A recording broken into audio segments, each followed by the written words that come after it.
Bien, hoy día vamos a terminar el capítulo 14 de Juan y vamos a empezar con esta importante pregunta.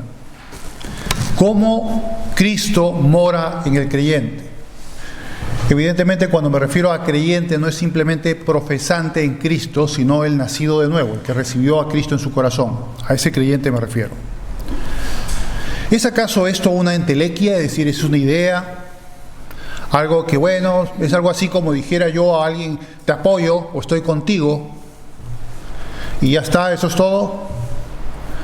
Jesús quiso decirnos una especie de abstracción, pero que no es una realidad, no vive realmente en nosotros, no está con nosotros, sino es una idea simplemente. Evidentemente no, la Biblia no dice eso, la Biblia dice que Jesús está en nosotros, está con nosotros. ¿Pero cómo? Vamos a ver esta parte, cuando Jesús va a ascender al cielo y Él les dice algo muy poderoso. Dice, aquí yo estoy con vosotros todos los días hasta el fin del mundo, es decir, hasta su segunda venida. Pero claro, aquí hay una contradicción. Se supone que Él se está yendo al Padre. ¿Cómo entonces nos dice que está todos los días con nosotros? ¿No? ¿Cómo es eso? Él se va y dice, y al mismo tiempo nos dice que está con nosotros, va a estar con nosotros. Entonces ahí hay como que una especie de cuestión curiosa, un poco rara. Pero evidentemente Jesús lo tiene todo efectivamente controlado, y efectivamente sí hay una forma con la cual Jesús va a estar en nosotros y va a estar con nosotros. ¿Y cuál es esa forma? Él mismo lo explica en Juan capítulo 14. Dice esto el Señor, el verso 16 y 17. Y yo rogaré al Padre y os dará otro consolador. ¿Quién era el primer consolador? El propio Jesús. Él mismo era su consolador, el que los instruye, el que los guía.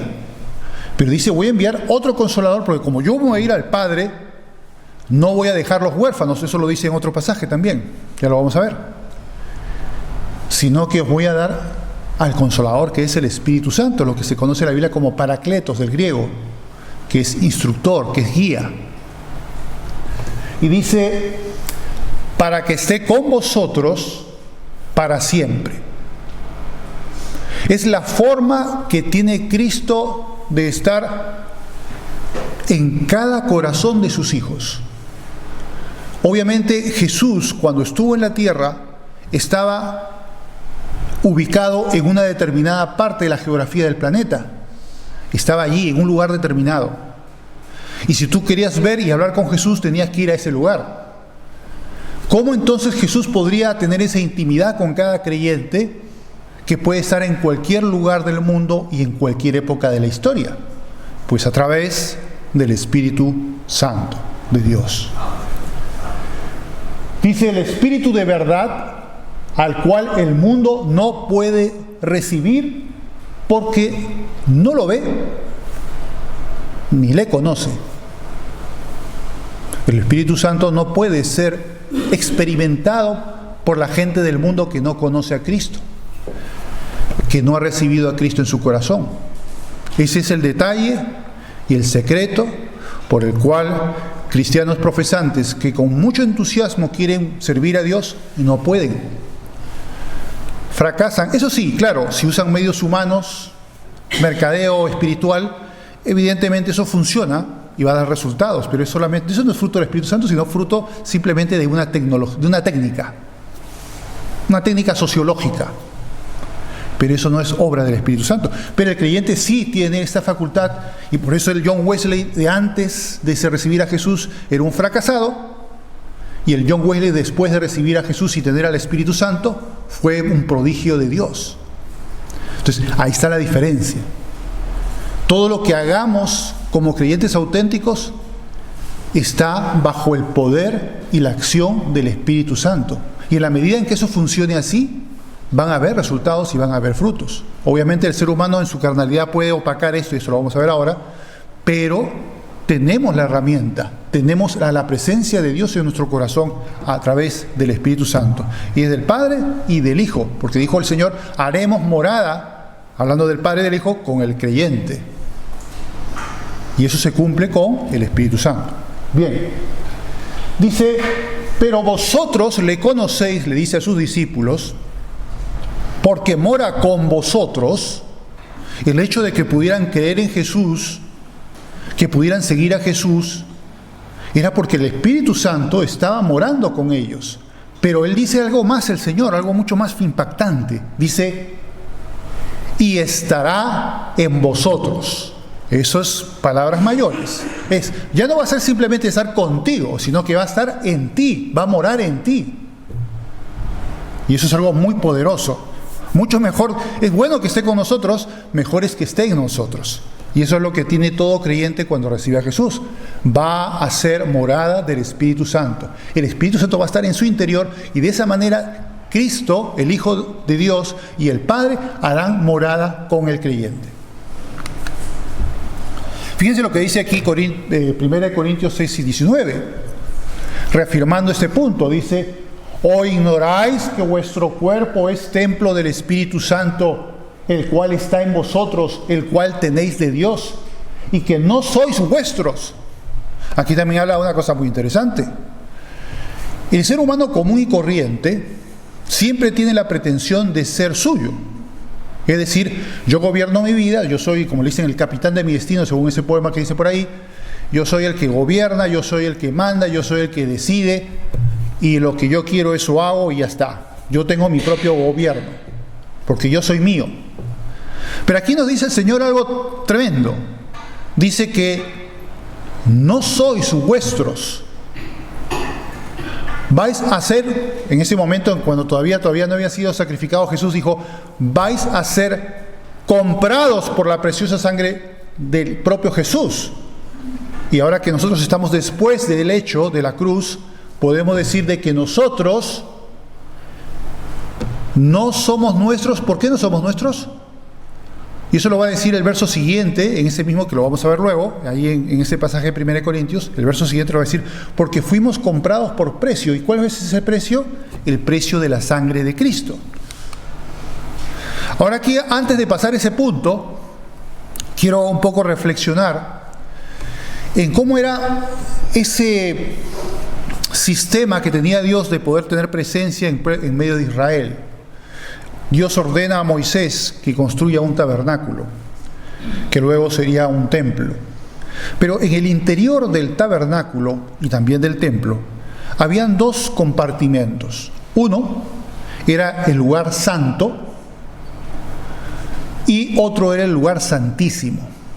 Al lugar santo los sacerdotes podían entrar en el oficio sacerdotal, pero al lugar santísimo solo podía entrar el sumo sacerdote en el día de Yom Kippur, el día de la expiación, una vez al año. Era un cubo, tenía las medidas de un cubo, que simboliza la presencia de Dios, y ahí estaba el arca de la alianza, y sobre el arca estaba el propiciatorio. Y en el propiciatorio, en los tiempos de Moisés, aparecía una luz desde la cual hablaba Dios, lo que los rabinos le llamaban el Shekinah.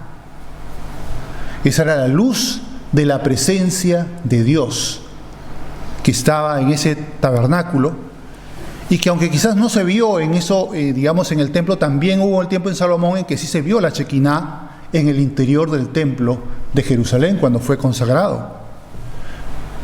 ¿Y qué simboliza esto? ¿Qué tiene que ver esto con lo que estamos hablando aquí? Que ya hemos dicho cómo Pablo nos dijo, vosotros sois templo del Espíritu Santo. Y sí, en ese templo nuestro, donde habita Dios, en ese lugar santísimo, está la presencia gloriosa del Espíritu Santo, a través del cual también está la presencia del Padre y del Hijo en nuestro corazón. Así es como tenemos a Dios. Hay un Shekinah también en nuestro interior, que es lo que denota la presencia de Dios. Pero hay una cosa interesante también, que lo que separaba el lugar santísimo del lugar santo eran unas cortinas que tenían dos querubines más o menos haciendo una referencia a los querubines de Edén que impedían el paso al árbol de la vida. ¿Por qué? Porque el hombre pecador pues no puede tener acceso al árbol de la vida. Pero cuando muere Jesús, ¿qué pasa? Hay un terremoto y el velo del templo, el velo que separaba el lugar santo del lugar santísimo, ¡plum!, se viene abajo. Claro. Los sacerdotes se quedaron asustadísimos porque de pronto podían ver el lugar santísimo, que antes era prohibido, solamente podía entrar el sumo sacerdote una vez al año y era él el único que podía verlo, y de pronto estaba a la vista. ¿Y qué simboliza eso? Ese templo que se ha caído simbolizaba la carne de Cristo que iba a ser sacrificada por nuestros pecados. Y al morir Jesús expiatoriamente, esa cortina ya no tenía sentido, porque ya Jesús había pagado con su carne, había en su muerte destruido el poder de la carne. El poder de la carne para conducirnos y llevarnos hacia el pecado y hacia cualquier deriva moral que podamos imaginar. Ya eso había sido destruido por Jesús, ya se había venido abajo por completo. Ahora teníamos acceso a la misma presencia de Dios, gracias a la sangre de Cristo vertida en la cruz. Ahora, una puntualización sobre este punto. Sin embargo, el creyente, pese a que ya cuando recibe a Cristo se le cayeron los velos del lugar santísimo de su corazón, y tienes acceso al Padre directo a través de Cristo, ¿qué pasa? Que el hombre, cuando comienza a otra vez coquetear con la carne y tratar de hacerle caso a la carne, es como que levantara las cortinas. Y es por eso que vemos pues que el creyente que comienza a carnalizarse, pese a ser salvo y haber nacido de nuevo, comienza a perder el brillo, esa chequinaya comienza a opacarse, porque comienzan a levantarse otra vez cortinas de la carne y comienza esa comunión con Dios a romperse, a interrumpirse, porque estás levantando velos. La carne misma hace que levantes velos. Por eso es importante, y eso que quería apuntar en este punto, que nosotros no debemos hacer eso. No debemos levantar velos de la carne para que nos separen de Dios, sino más bien derribarlos por completo para que nuestra comunión con Dios fluya de una manera perfecta y podamos tener el gozo y la paz que vienen del Espíritu Santo y no estemos pues como la carne, como la gente del mundo. Lamentablemente eso es posible si te descuidas en tu andanza con el Señor. Por eso ahora vamos a ver andar en la carne o andar en el Espíritu, pero bueno, eso lo vamos a ver más adelante. Miren lo que les mencionaba antes, ¿no? Qué interesante lo que dice. Dice, porque habéis sido comprados por precio. Contundente, ¿no? Tú no eres tuyo, yo te compré con mi preciosa sangre, vertida en la cruz, te he comprado. Ya no eres tuyo, ahora tú eres mío, tú eres de Dios. Por lo tanto, tienes que tenerme en cuenta en tu andar diario, en tus decisiones, en tus proyectos, en tus planes, en todo lo que pretendes hacer, decir o pensar. Tienes que tenerme en cuenta. No puede ser Jesús en ti una entelequia, una abstracción mental en la cual, bueno, sí, yo sé que soy salvo, yo sé que el Señor está allí, es Dios, está en el cielo, y bueno, y ya está. No, tienes que vivirlo. El Señor Jesucristo tiene que ser tu Señor, no simplemente un cuadrito en tu corazón, sino que verdaderamente tienes que tomarlo en cuenta. Y a veces nosotros podemos malacostumbrarnos a no tener en cuenta a Jesús en nuestra vida. Y eso es un grave problema, tienes que tenerlo en cuenta. Cuando piensas, planificas, pretendes tomar resoluciones, tienes que tomar en cuenta qué es lo que el Señor quisiera que yo hiciera. ¿Está bien? ¿Estaría de acuerdo con esto o no estaría de acuerdo? Y eso te va a ayudar, el Espíritu Santo ahí va a comenzar a guiarte para que hagas lo correcto. Y si no quieres hacer caso y no quieres tener en cuenta a Dios, vas a hacer lo incorrecto y vas a ver cómo te van a caer los latigazos de Dios. Porque Dios te ama, al que ama, disciplina. Y es bueno que nos lleguen los latigazos porque eso nos hacen desaturdirnos de la tontería y comenzar a actuar conforme a lo que debe actuar un creyente de verdad, seguir a Jesús. Ahora, ¿qué dice luego? Glorificad pues a Dios en vuestro cuerpo y en vuestro espíritu, los cuales son de Dios. O sea, tú eres de Dios al completo, no solo tu cuerpo, sino también tu espíritu. Toda la unidad de tu ser es de Dios. Desde el momento en que recibes a Jesús, ya fuiste comprados por la preciosa sangre de Cristo. Qué costoso fue ese precio. muy pero muy caro, y ahora tú eres de Cristo.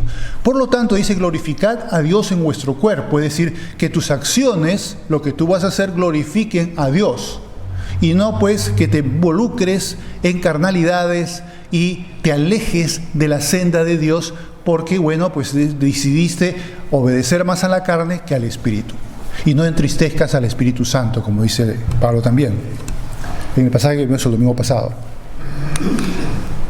Bien, vamos a ver este pasaje un poco largo, pero muy explícito sobre lo que tenemos que hablar ahora. En Gálatas 5, del verso 16 y 25, y nos hace la idea de la confrontación entre ser guiados por la carne y ser guiados por el Espíritu, de andar en la carne o andar en el Espíritu. Dice así: digo pues, andad en el Espíritu y no satisfagáis los deseos de la carne. No dejes que la carne te guíe, te lleve a sus deseos, a sus intereses. Porque el deseo de la carne es contra el Espíritu y el Espíritu es contra la carne, y estos se oponen entre sí, para que no hagáis lo que quisiereis. Y eso es cierto. Sabemos todos, yo creo que nadie aquí va a decir que no, que tenemos esa lucha. Eso es real. Ahora bien, dice, pero si sois guiados por el Espíritu, no estáis bajo la ley, como los antiguos que decían, yo tengo que cumplir una serie de normas. El que ya recibe a Cristo, eso ya es obsoleto, porque si tú andas en el Espíritu vas a cumplir la ley, así de simple. No hay ningún impedimento que puedas cumplir toda la ley si andas en el Espíritu. Y dice, y manifiestas son las obras de la carne, que son adulterio, fornicación, inmundicia, que antiguamente era incesto, lascivia, o sea, vicios sexuales, idolatría, ya lo sabemos, pero no solamente creer en dioses, sino también en seguir intereses por encima de Dios, que yo me intereso más en otras cosas y Dios lo dejo de lado. Cuando yo hago eso, estoy haciendo que esas otras cosas se conviertan en ídolos. Por eso también esa idolatría no necesariamente tiene que ser esa idolatría antigua, sino también puede ser la idolatría moderna de tener dioses que son intereses superiores a Dios en mi vida. Que eso no ocurra jamás en nuestro corazón. Y luego dice, hechicerías, enemistades, pleitos, celos, iras, contiendas, disensiones, herejías, envidias, homicidios, borracheras, orgías y cosas semejantes a estas, acerca de las cuales os amonesto, como ya os lo he dicho antes, que los que practican tales cosas no heredarán el reino de Dios. Y luego la contrapartida dice, mas el fruto del Espíritu es amor, gozo, paz, paciencia, benignidad, bondad, fe, mansedumbre, templanza. Contra tales cosas no hay ley. Porque si abundas en ellas, evidentemente vas a cumplir la ley. Pero los que son de Cristo han crucificado la carne con sus pasiones y deseos. ¿Qué significa eso? Dirán, ¿qué significa eso de que hemos crucificado la carne con sus pasiones y deseos? ¿Es que ya no tenemos pasiones y deseos en nuestro corazón? No está diciendo eso. ¿Recuerdan el capítulo 6 de Romanos? Cuando hablaba Pablo cómo el creyente, cuando recibe a Cristo y en el bautismo, hace una escenificación de toda la realidad espiritual que acontece y cómo se vincula a Cristo. Y cuando recibimos a Cristo también nos vinculamos con Él en la cruz. ¿Y qué es lo que pasó en esa muerte expiatoria cuando cae el velo? Nos permitió, al crucificar nuestra carne con sus pasiones y deseos, significa hacer morir ese poder de la carne sobre el creyente. El creyente ya tiene la herramienta, ya tiene el poder para vencer a la carne, que no lo tiene el que no conoce, el que no ha recibido a Jesús. Incluso hasta el John Wesley, que era un hombre muy piadoso, él reconocía que él no podía, en su fuerza, no podía. Hasta que recibió a Jesús, ahí recién es que él pudo experimentar el poder de Dios. Y los creyentes tenemos el poder de Dios para vencer a la carne. Eso que dice ahí significa eso. Hemos crucificado, ya está muerto, ese poder ya está muerto. Tú tienes, a través de Dios, a través del Espíritu Santo y su obra en tu corazón, el poder para vencer al pecado. Y si no lo vences es porque tú no quieres, es porque tú deliberadamente te estás apartando y deliberadamente estás desobedeciendo a Dios. Cuando no estás usando de ese recurso que tienes para poder santificar tu vida. El Espíritu Santo es santificador. Dice, si vivimos por el Espíritu, andemos también por el Espíritu. Entonces dice, bueno, sí, tú has recibido a Cristo, muy bien, felicitaciones. Vives por el Espíritu, muy bien. Pero yo lo que te pido es que también andes por el Espíritu. No solamente vives por el Espíritu, sino que también andes por el Espíritu. Por eso dice arriba, andad en el Espíritu. ¿Recuerdan? ¿Ven cómo se contrapone? Otra cosa es andar en la carne. Si yo ya estoy vivificado por el Espíritu y quiero andar en la carne, pues estoy navegando contra corriente, estoy haciendo algo gravísimo. Me estoy autoperjudicando y bueno, Dios tendrá que hacer alguna terapia conmigo. ¿Por qué? Porque estoy yendo en la dirección incorrecta. Pero la dirección correcta es andar en el Espíritu. Y eso significa obedecer al Espíritu Santo, tomar en cuenta a Cristo para todas tus acciones y decisiones. Eso es muy importante. Luego dice esta preciosa promesa, abundando en la idea que inicialmente habíamos visto. Dice el Señor en Juan 14, 18 al 20, dice, no os dejaré huérfanos, vendré a vosotros. Todavía un poco y el mundo no me verá más, pero vosotros me veréis. Porque yo vivo, vosotros también viviréis. Porque mi vida está vinculada a vosotros, los que me habéis recibido. Por lo tanto, mientras yo vivo, vosotros vivís. Estamos unidos. En aquel día vosotros conoceréis que yo estoy en mi Padre y vosotros en mí y yo en vosotros. Y vaya que lo supieron, Después de Pentecostés, cuando vieron al descender el Espíritu Santo sobre ellos y con poder, ese poder se manifestó de una manera gloriosa y se dieron cuenta perfectamente los discípulos que ahora podían tener lo que dice efectivamente, que estaban en el Padre y en el Hijo, Jesús, y tenían pues ahora a ese poder del Espíritu Santo, no solamente al Espíritu Santo como santificador, sino también como poder para el ministerio. De tal manera que Pedro en una sola prédica alcanzó a 3,000 personas. Vaya resultado. Y no era por Pedro, evidentemente, era por el Espíritu Santo. Por lo tanto, nunca podemos arrogarnos que cualquier fruto que podamos conseguir sea de nosotros. No, señores, es del Espíritu Santo, es de Dios. Pero claro, por ahí siempre aparece pues la actitud humana, ¿no? De querer arrogarse lo que no le pertenece, ¿no? De gracia recibisteis, dad de gracia, dice el Señor. Bien. Luego va terminando ya aquí Juan y dice, os he dicho estas cosas estando con vosotros, mas el Consolador, y lo aclara aquí claramente, el Espíritu Santo, a quien el Padre enviará en mi nombre, Él os enseñará todas las cosas y os recordará todo lo que yo os he dicho. Y es así, ciertamente el Espíritu Santo hace eso. ¿No les ha pasado que a veces hay un momento de necesidad, estás confundido o estás desanimado y el Señor a tu mente, el Espíritu comienza a decirte, la palabra del Señor dice esto y te parecen citas de la Biblia en la mente? ¿Por qué? Porque el Espíritu Santo está usando lo que tú has aprendido de la Escritura, de la Biblia, para que tú puedas ser refrescado espiritualmente, renovado y tu decaimiento pueda terminar y puedas estar en la paz de Dios porque el Espíritu Santo te ha hablado. Y qué glorioso es cuando el Espíritu Santo nos habla. Y va a usar pasajes de la Biblia. A mí me ha pasado más de una vez. Ahora bien, es verdad que el Espíritu Santo también podría, según algunos han contado, alguna persona sin saber nada de la Biblia y igual te dice cosas de la Biblia, ¿no? Pero bueno, son cosas un poquito más extremas que Dios puede hacer porque Dios puede hacerlo todo y no podemos ponerle cortapisas a Dios. Pero por lo general necesitamos conocer la Escritura para que el Señor la use y pueda animarnos, alentarnos, consolarnos. Y dice que nos recordará todo lo que eso he dicho, ¿no? Eso es lo que hemos pensado ahora. En esa época, evidentemente, era eso necesario porque Jesús no dejó escrito nada, Se piensa que hay una carta que escribió Jesús a Abogado en un abateo que le había llamado para que fuera a sanarle a él o a un siervo, no recuerdo, y se dice que Jesús escribió, y efectivamente hay una carta, pero no se sabe si es cierta o no es cierta, pero sería lo único que se sabe que escribió Jesús, ¿no?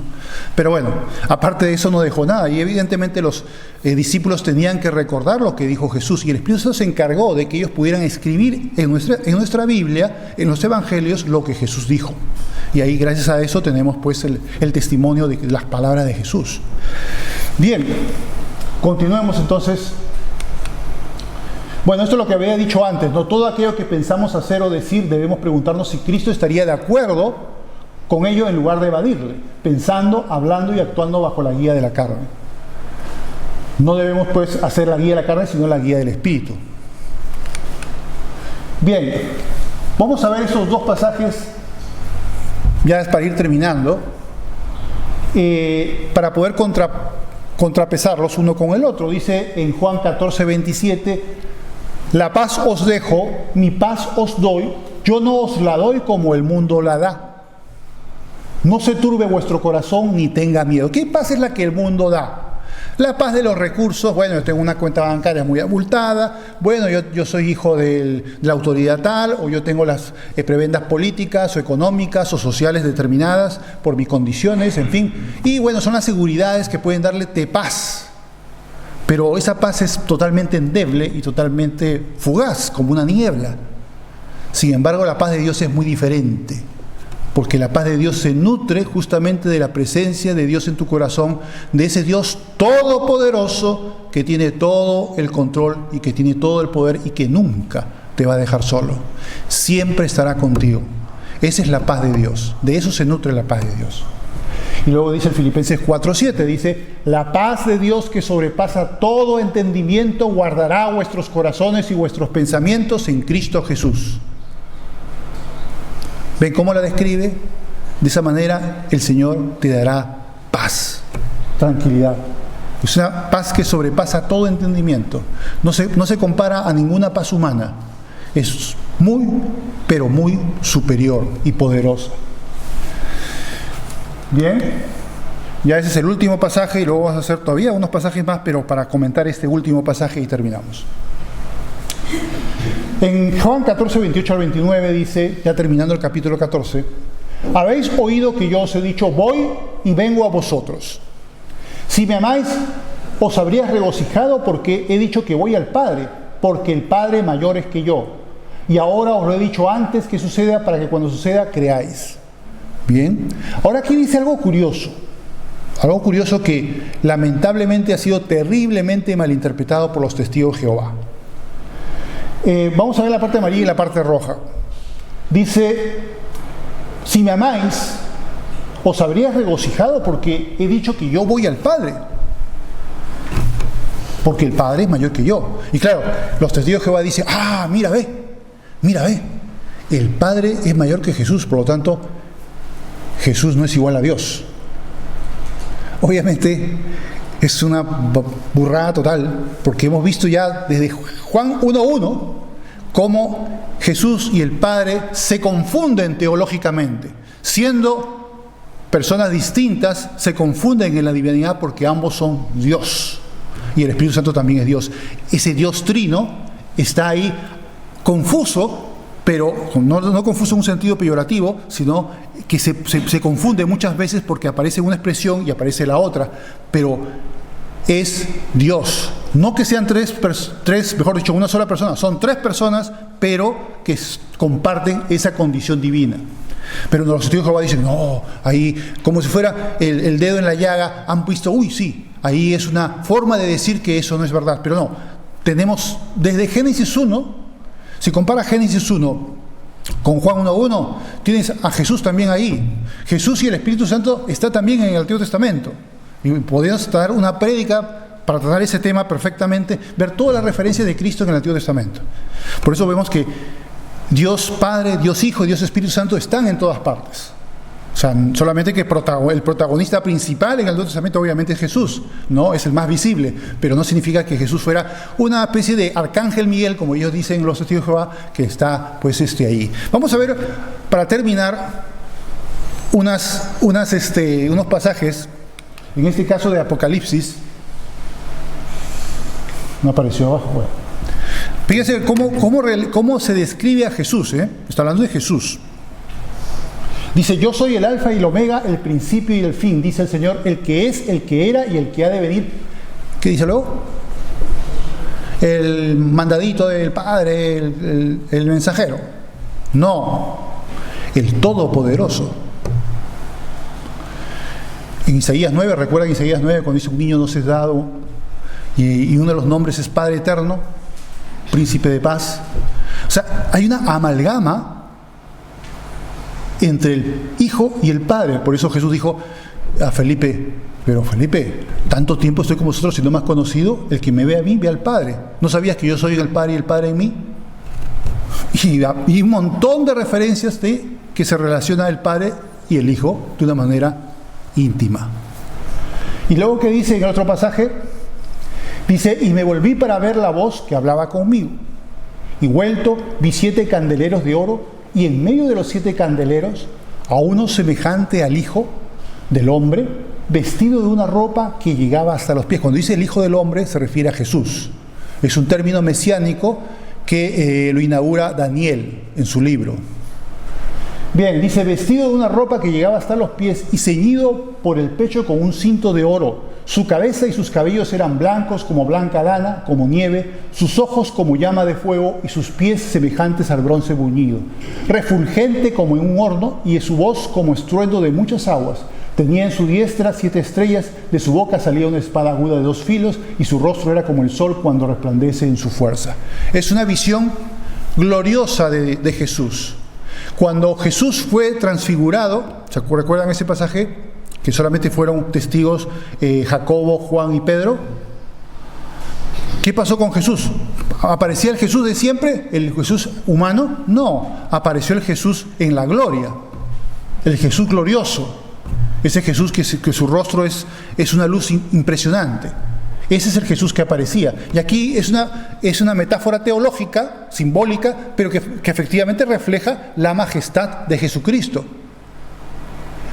¿Cómo es el Jesús que está en el cielo, en la gloria con el Padre? Es un Jesús glorioso, es Jesús Dios, el Todopoderoso. Por lo tanto, eso de minimizarlo y usar mal ese pasaje que hemos visto antes es un terrible error.